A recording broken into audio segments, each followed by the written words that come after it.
Welcome back to the channel. So there is a major update in the ongoing Rivers State crisis, and since President Tinubu declared a state of emergency on March 18th, 2025, a series of swift and controversial developments have unfolded. Here is everything you need to know.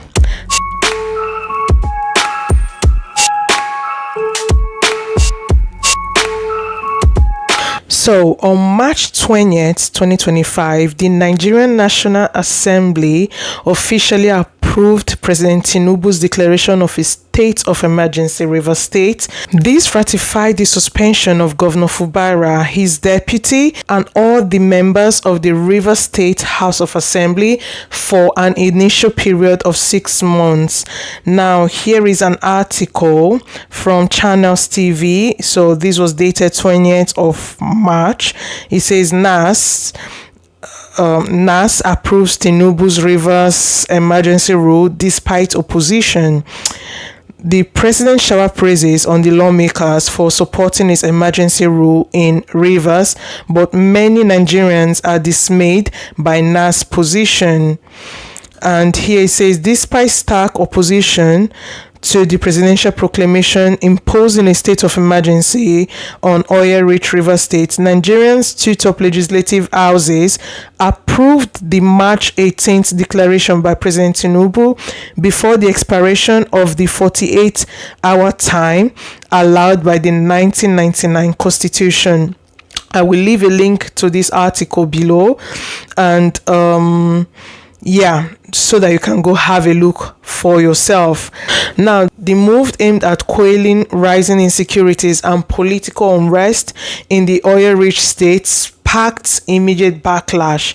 Now, the pan-Yoruba social political group Afenifere, pardon my pronunciation, condemned the decision, accusing the president and the National Assembly of desecrating the 1999 Constitution. They argue that the emergency rule undermines democratic principle and sets a dangerous precedent. Here's an article from Sahara Reporters of Afenifere talking about this. So Afenifere describes Tinubu as all-powerful executive and demands resignation of National Assembly leaders for endorsing illegal emergency rules. In a communique issued after its national caucus meeting held at the residence of its late former leader, Pa Ayo Adebanjo, and Afenifere condemned both President Bola Tinubu and the National Assembly for undermining Nigerians' democracy. This was written yesterday. I will leave a link to this article below so that you can go have a read through it. But not just them, but the labor union also weighed in, and they've been threatening protest and demanding an immediate review of the declaration. They also warned that bypassing democratic structures in the name of security could pave the way for authoritarian rule. Here is the article talking about this. This is from the Daily Trust. It says Rivers crisis. Labor threatens protests over emergency rule. The organized labor in Rivers State has threatened to embark on strategic union actions that could disrupt national economic activities if President Bola Tinubu fails to reverse the emergency rule imposed on the state. As usual, I will leave a link to this article below so that you can keep yourself up to date.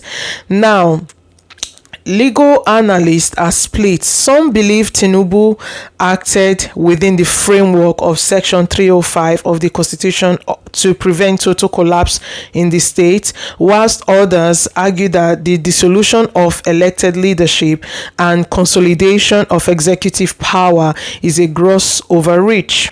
On March 26, Rivers State's new sole administrator, Vice Admiral Ibok-Ete Ibas, took bold action, and he has suspended all political appointees across the state. Now, this sweeping suspension affects the Secretary of the State government, the Chief of Staff, all commissioners, and every member of boards parastatals, agencies, and commissions.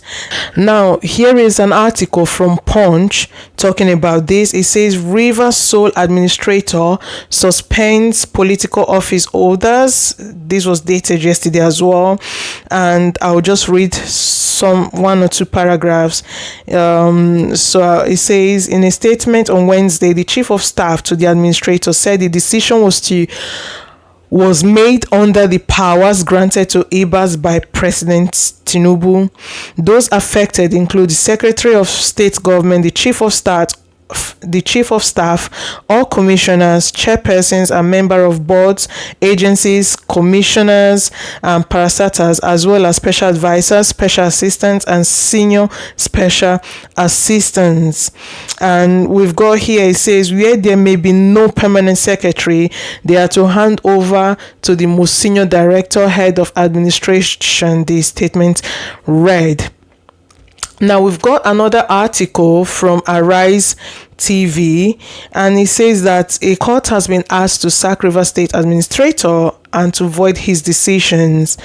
It has been petitioned to sack Rivers State Administrator, and it says, according to the court document cited by Arise correspondent, the suit filed by an Abuja-based legal practitioner, Mr. John Mary, is equally praying the court to set aside as void all actions and decisions made by the sole administrator of Rivers State. That's interesting. Now, all this is not just a political shake-up, but it's a complete overhaul of Rivers State civil governance structure.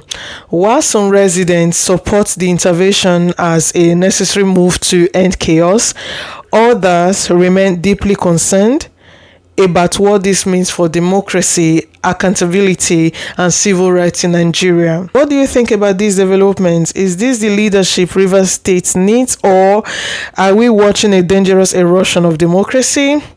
Drop your thoughts in the comment section below. Let's have a discussion. Don't forget to like, share. The more you share, the more you encourage me to do these videos and to do better. And don't forget to subscribe and turn on your notification bells for more critical updates. See you in the next video. Bye.